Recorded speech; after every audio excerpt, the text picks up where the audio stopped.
It's a real pleasure to welcome Matthew Booker and Kjell Ericson to the Pacific Circle and this lecture. So Matthew is at North Carolina State University, and as it says in the flyer, he publishes in agriculture, environmental, and food history. And Kjell is at Kyoto University and is interested in similar areas. Histories of the environment, technology, and law are mentioned in the bio. And we were very keen to have an intervention, a paper from the Japanese studies, and this invitation arises partly from Martin Dusenberry's introduction and engagement with this work as well. So Martin's going to say a couple of things, actually, probably, before we open up the lecture. But I just want to say that the lecture will be recorded and it will be co-presented by Matthew and Kjell. The Q&A which follows won't be, and the lecture will be available online afterwards as well. But over to Martin just to say something as well. Yeah, thanks, Sujit, and good morning or good afternoon or good evening, wherever you are. It's a great pleasure that both Kjell Ericson and Matthew Booker are joining us today.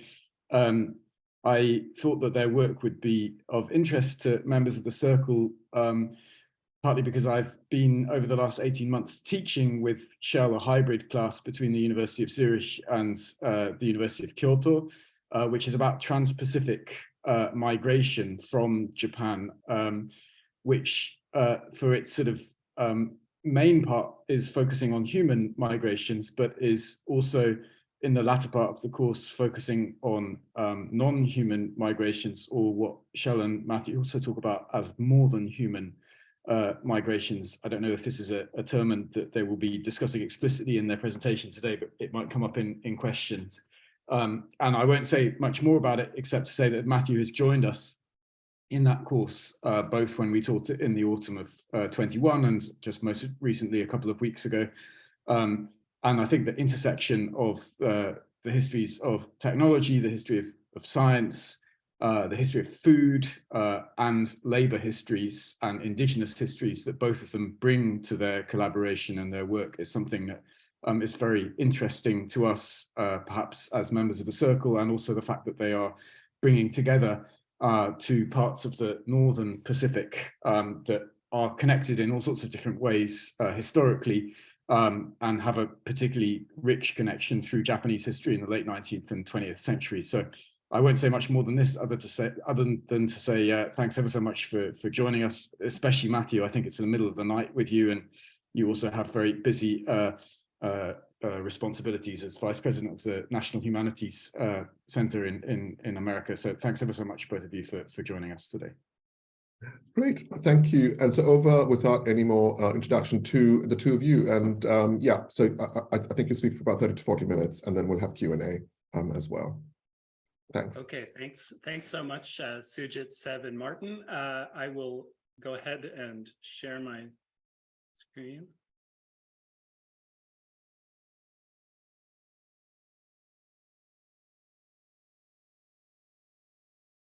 Is this visible? Yes, that's good. Thank you. Okay.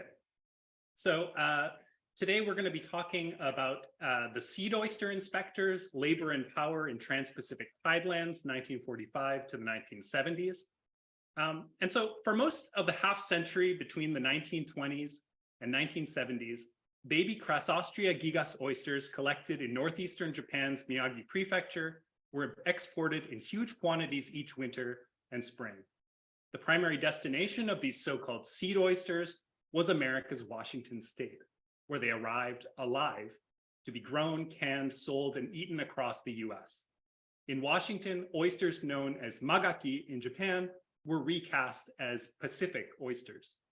These largely overlooked trans-Pacific movements of Pacific oysters have had profound consequences in Miyagi, Washington, and beyond.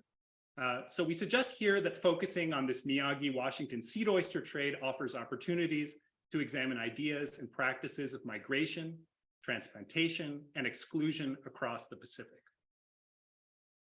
Okay, so I want to start with a photo that was probably taken in the early winter months of 1958. So this image shows people bundled up in warm clothes, They're standing around tables that are heaped up with seed oysters. Around them are boxes labeled in English, indicating that the seed oysters are bound for the United States. Men and many more women are working at sorting tables, looking at clusters of oysters. What we want to emphasize is that these tables, these sorting tables, were a kind of mediating site between two sets of maritime technologies.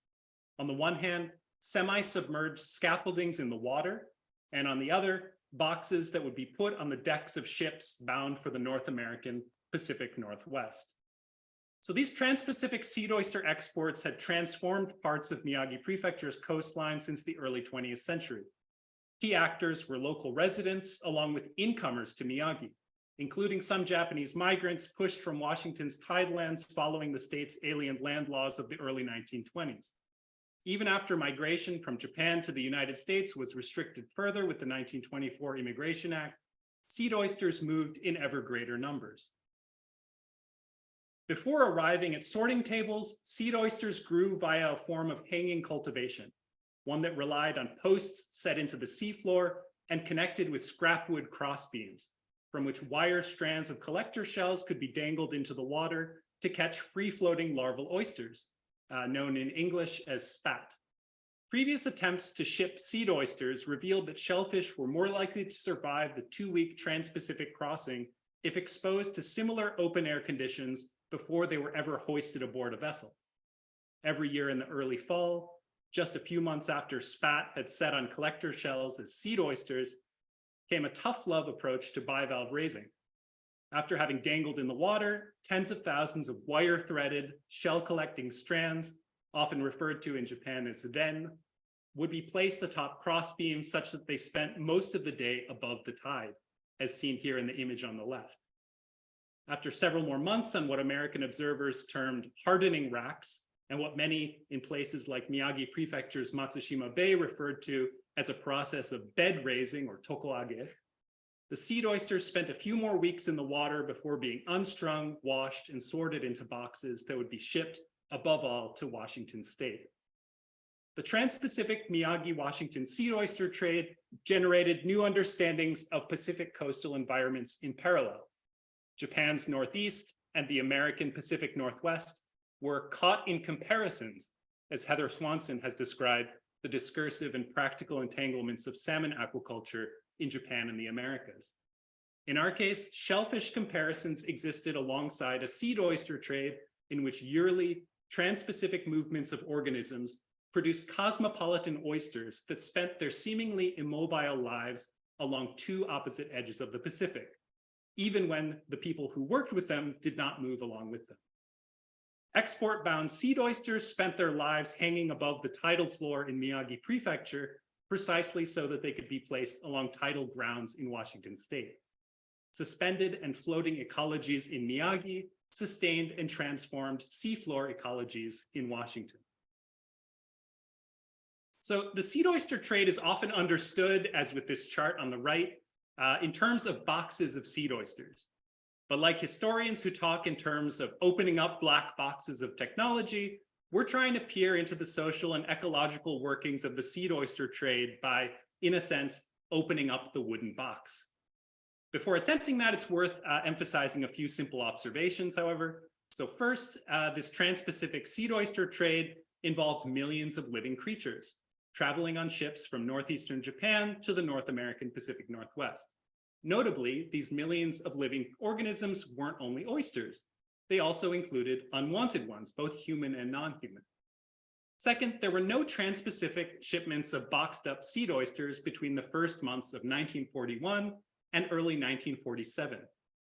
This seeming blank spot produced what would later appear as a sort of spatial and racial divide between ostensibly Americanized oysters owned by white farmers along the Pacific coast of North America and oysters grown in huge quantities across northeastern Japan. But the wartime stoppage of the seed oyster trade meant more than a pause in shellfish mobility. As Kathleen Fry has shown, oyster growers and laborers of Japanese descent were central to early 20th century oystering in Washington State. However, the war resulted in an oystering landscape and historical narratives largely devoid of Japanese growers and laborers on the Washington tidelands. After the 1942 start of mass internment in the Western United States mainland, what strengthened instead were predominantly white wartime visions of domestic American seed oyster independence from Japanese seed oysters. But those seed oysters didn't reproduce predictably in Washington state during the war years or even afterwards, contributing to white Washington oyster growers' interest in restarting seed oyster imports from Japan after 1945. So Washington state's tidelands ecology was reshaped by seed oysters that had hatched and grown along the coast of Miyagi Prefecture. But more than seed oysters moved between Miyagi and Washington. Along with oysters came organisms like marine snails that preyed on oysters. People in Japan identified these kinds of snails by various names, including nishi and oyoraku, but in Washington and elsewhere in North America, they became known collectively as a feared pest, the Japanese oyster drill. In early 1945, in other words, during wartime and before the resumption of the Trans-Pacific seed oyster trade, Washington state's legislature instructed the state's director of fisheries to inspect oysters transplanted, quote, within the state from without, unquote, for the presence of pests. The primary named pest was the Japanese oyster drill. One element of anti-pest discussion was the negative effects that so-called Japanese oyster drills might have on, quote, native, unquote, Olympia oysters that lived along Washington state's Pacific coast. The state's wartime regulations were an attempt to remold the Washington tidelands in ways that would keep drills out. After 1945 and through the late 70s, Washington officials attempted to enforce these state regulations by doing inspections every winter along the shore in northeastern Japan. So the 1958 photograph that we showed you displays a sort of well-framed scene of seaside labor along Matsushima Bay, which is a place often referred to as one of the three most picturesque landscapes in Japan. But what exactly was happening? What was power in the seed oyster trade? Where was it? And how did it work?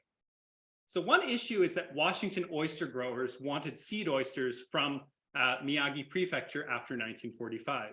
As they themselves said, they wanted to control cheap labor in Japan to get cheap oysters for growing in Washington. At the same time, Washington state officials wanted to keep oyster drill pests out of the state. But Washington seed oyster buyers and inspectors weren't alone. In the 1980s, historian Sally Marks criticized tendencies in the field of United States diplomatic history that relied almost exclusively on the voices of American officials alone.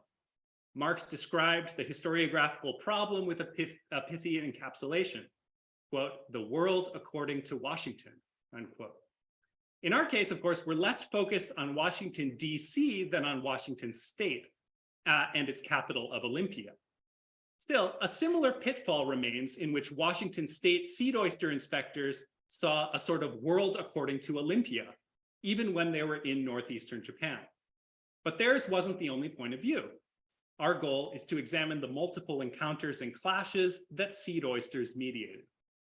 Local struggles over seed oyster inspection in Miyagi Prefecture took place within changing geopolitical and ecological contexts. Washington state seed oyster inspections also inspired calls among Tokyo officials for limiting the role of American oyster buyers and inspectors in Japan. All the while, the humans who actually did the kind of cold, slimy, and heavy work of seed oyster inspection and packing were people along tidelands and around tables in Miyagi Prefecture. Local residents and local elites were key players in the seed oyster trade, but they didn't act in unison, nor did the inspectors. So, as we mentioned before, inspection happened in one sense at the sorting table, but it often happened beyond the table. So this is a series of 8 images from a report entitled Japanese Oyster Seed Export Program for 1947. The report's authors, John Glood and Cedric Lindsay, were biologists with the Washington State Department of Fisheries. Glood and Lindsay were the first 2 Washington State inspectors to be sent to Japan. The pair wrote that, quote, inspection of seed oysters is required under Washington laws before entry into the waters of the state, and such inspection can best be made in Japan, unquote. This inspection was never simple. Recall that in the opening photograph of seed oyster packing and sorting tables in Matsushima Bay, the oysters on the tables weren't touching the ground. In fact, they, in principle, had never touched the ground in their short lives. Hanging seed oyster cultivations took on added importance because oyster drills, the pests that they were trying to look for, cannot swim. Keeping oysters off the seafloor also kept them away from drills and the drills' egg cases. These 8 images in Glood and Lindsay's report showed the scope of the inspections that they envisioned. This included ensuring that seed oysters stayed off the ground, the sorting of seed oysters at the table, the packing of seed oysters into boxes, and the loading of seed oysters onto ships for transport to Washington state. Likewise, the images make clear the American inspectors weren't, in fact, the people doing most of the work in the inspection process. Japanese men and women in coastal Miyagi villages labored to maintain seed oyster scaffoldings, hunt through muddy clumps of mollusks, and move 100-pound boxes. Glood and Lindsay also aren't visible in these images, but they are, in a sense, present in these photographs because they likely took these shots in early 1947. Other inspectors would follow them across the Pacific from Washington in the winters to come. Thank you, Shell. I'm going to take over at this point and say something about these inspectors. Despite claiming extraordinary powers, Washington state inspectors, in fact, had ambiguous positions in Japan. During the U.S.-led occupation in 1950, Washington Inspector David McMillan claimed to be operating as a foreign trader. But in 1954, when asked by a Japanese Ministry of Agriculture and Forestry official under what pretenses American inspectors had come to Japan, Washington State Inspector Charles Wolke responded that, quote, "I am coming to Japan based on Clause 5A of the 1945 Washington State Inspection Law." Also complicating matters, there was more than one set of American state and company buyer inspectors. For example, after 1945, the Coast Oyster Company acquired tidelands in Washington State's Willapa Bay and expanded into California after the 1950s. After that point, the state of California began to send its own inspectors as well. Full-time buyers were engaged in their own contacts by the shore. A newspaper account of coast buyer Charles Johnson, who is pictured here on the right, described his trip in late 1954 as a, quote, "goodwill mission to hand many New Year gifts to the children of Matsushima, Miyagi Prefecture, where seed oysters are cultivated for the Coast Oyster Company." The arrival of American state seed and oyster inspectors and buyers created communication problems in coastal Miyagi and its sorting tables. Interpreters tried to fill the gap. One of those was Shibusawa Masahide.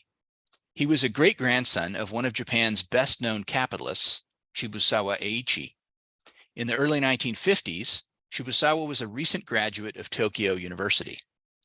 Half a century later, Shibusawa Masahide remembered Washington state inspectors, stayed in occupation military quarters, traveling from packing site to packing site, looking for Japanese oyster drills, what people in Matsushima Bay might call nishi.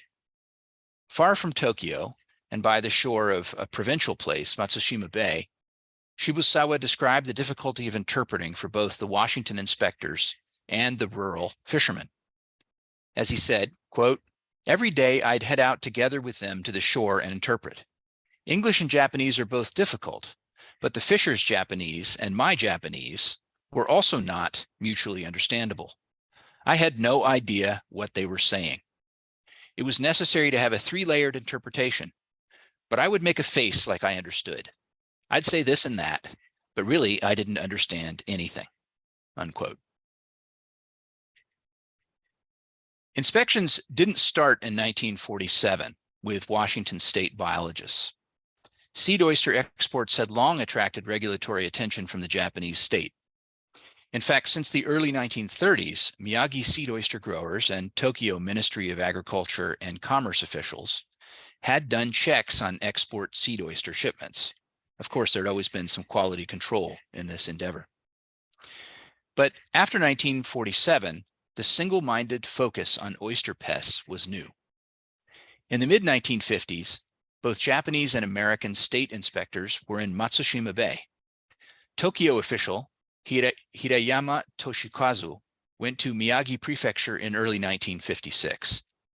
Hirayama wrote that, quote, production areas in Miyagi are extremely spread out, with shipboard transportation inconvenient but necessary for midwinter inspections in, quote, far-flung, cold villages on islands and peninsulas. Freezing winds accompanied inspectors every step of the day, he remembered. Hirayama summed up things by noting that the mental and physical burdens cannot easily be explained. Hirayama's most persistent burdens were interpersonal. 5 American buyers and inspectors had come to Miyagi to inspect the seed oyster pack, including 2 state inspectors dispatched from Washington and California. The Americans did not agree with one another, let alone with people they were supervising and inspecting. Hirayama understood that drill inspection had brought all the Americans to Japan, but who would be the last to sign off on seed oyster shipments? A key distinction was between repacking and rejecting seed oysters. Hirayama noted that when the Washington biologist encountered any sign of pests, he wanted to throw away the entire lot of seed oysters. By contrast, both Japanese and California inspectors called for a repack of seed oysters and a second round of inspection.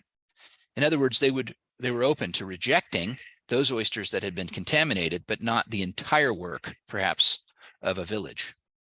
Washington State's obsession with drills would bankrupt or could bankrupt villagers, and it could also reduce the number of cases to be shipped, but the inspectors demanded purity.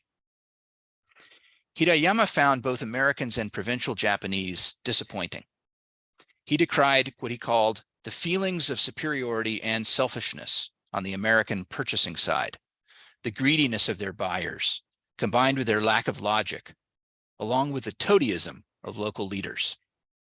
For Hirayama, the goal was, quote, the establishment of autonomy for national inspections and the maintenance of our dignity. Tokyo and Washington inspectors alike shared paternalistic tendencies toward local seed oyster producers in the villages on Miyagi's shore. Hirayama, for one, saw seed oyster growing as, quote, the most primitive of primitive industries done by the smallest of small producers. He noted that seed oyster inspection brought with it what he called, quote, an element of instruction. But the issue for him was the identity of the instructor. In short, Tokyo officials saw the post-occupation persistence of American seed oyster inspectors in northeastern Japan as a question of national sovereignty. One notable phrasing came from a Tokyo-based export agriculture and fisheries lobbying group, which concluded that, quote, with respect to the production structure, the industry is dispersed with no unity. Some are vulnerable in business dealings. Inspections and other matters are subject to colonial treatment. A series of meetings were held in Japan to clarify the situation. While billed by some Tokyo officials as bilateral US-Japan conferences, the meetings actually centered on the roles of state inspectors and company seed oyster buyers from the states of Washington and California. A 1959 meeting came to the conclusion that Washington or California state inspectors would only do pest inspections in the presence of Japanese government officials, with Japanese inspectors making the final determination in the event of disputes. American state inspectors weren't supposed to give direct instructions or orders to workers about problems with production. But tensions remained. One Japanese Ministry of Agriculture and Forestry report noted in 1960 that there was a lot of trouble with the Washington inspector. The following year came reports that, quote, when drills and egg cases were discovered, Washington and California inspectors would go on their own to inspect the packing sites and refused to cooperate. In 1969, Washington State biologist and seed inspector Charles Wolke reflected on more than a decade of his experience in Washington state inspections in Miyagi Prefecture. He saw things getting worse. Woelke was distressed by drill populations that had increased many-fold, he said, over the previous decade. He saw a shift away from the inspection methods of the post-1947 years, with their severe emphasis on purity. Even though Woelke admitted that, quote, most growers in Miyagi hadn't followed Washington inspectors' suggestions, Woelke decried the erosion of Washington inspector-led education and production control toward more limited pack inspections of pre-export seed oyster cases at tables like the one we showed at the beginning of this presentation. For Woelke, and as he argued in his report, quote, we must return to the production control approach with a major emphasis on producing drill-free seed at the beginning, rather than trying to, as he said, quote, process the drills out of the seed, in which he was apparently quoting others. Essentially, Woelke saw threats in Japanese control of inspections. The Japanese, he wrote, rather than expend the effort and money necessary to control or eliminate increasing predator populations, have initiated government inspections designed to either soften or squeeze out American predator inspections. In short, what Hideyama had seen as a recovery of Tokyo-centered Japanese regulatory sovereignty, Woelke saw as a weakening of American, and above all, Washington, inspectors' authority in the Miyagi tidelands. The Miyagi-Washington seed trade continued into the late 1970s. That is a long and impressive run, one that we should, I think, pause at some point to acknowledge as extraordinary for a trade of this kind. And it shows that both Miyagi growers and Washington buyers needed each other. So then, why did it end? Multiple factors caused the eventual decline of this trade and the inspection system. One of those is the aspect of ecological change. From the early 1960s, seed oyster production in Matsushima Bay began to decline. Other nearby areas to the east and north of Matsushima saw increased production. But in retrospect, our opening photograph was a time of the largest seed oyster production ever seen before or since in Matsushima Bay. The newspaper image here describes the aftermath of a massive tsunami following an earthquake off the coast of Chile in 1960. The tsunami battered Japan's Pacific coast, including sites of seed oyster production in Miyagi Prefecture. Coal-fired power plants in Matsushima Bay also produced wastewater runoff that seed oyster growers blamed for lower harvests. The mid-1960s brought further complications. Washington seed oyster buyers and inspectors visited Korea and Taiwan in attempts to secure alternative supplies of seed oysters. This image, taken from a Korean newspaper, reports on a prospecting trip from Washington oyster buyers to Korea. At the same time, oyster growers in France, dealing with disease outbreaks among Atlantic oysters and an entirely different species, began more than a decade of costly seed oyster airlifts between northeastern Japan and northern France. Japan would find ready markets for its seed oysters outside the United States. Crucially, seed oyster growers in Miyagi had agency of their own in this story. One Matsushima Bay observer noted in 1961 that people across the bay had begun to switch from seed oyster growing to the raising of hardier seaweed varieties. And those villagers who did still grow seed oysters saw new opportunities to sell them with far less onerous inspections, or even none at all, to growers elsewhere within the Japanese archipelago, beg your pardon. So at this point, let's go back to the table to highlight several conclusions from our project so far. First, we can only understand what is happening at this table and around it if we think about what's happening across the Pacific on the Washington side of the northeastern Pacific Ocean. Ours is a story of competing interests, but also connections via the lives of individual oysters that spent their lives in different Pacific tidelands. We have much more to say about issues of migration, transplantation, and exclusion about the 20th century, but a second point to make is that looking at the 1940s to 1970s shows how transplantation in terms of oysters was of a piece with exclusion in terms of drills. Having the one also meant, at least in these decades, having the other. And finally, this is not simply a US-Japan story. It's a far more nuanced trans-regional story, one happening at a moment when wartime changes in tidelands ownership and US military-led occupation made it look, including to observers in Japan, like a newly racialized US-Japan commercial story, even one that, as we have seen, they would think of as colonial.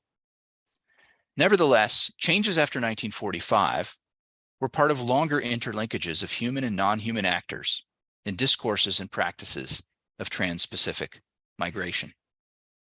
So those preliminary conclusions are what we want to leave you with, and we'd like to remind you this is a work in process, in fact, one that we've been working on over Skype calls since the beginning of the pandemic. And we are deeply interested in your opinions. In fact, it would be shellfish of us to keep talking at this point. And so we'd like to hear your thoughts and opinions about this. Thank you very much.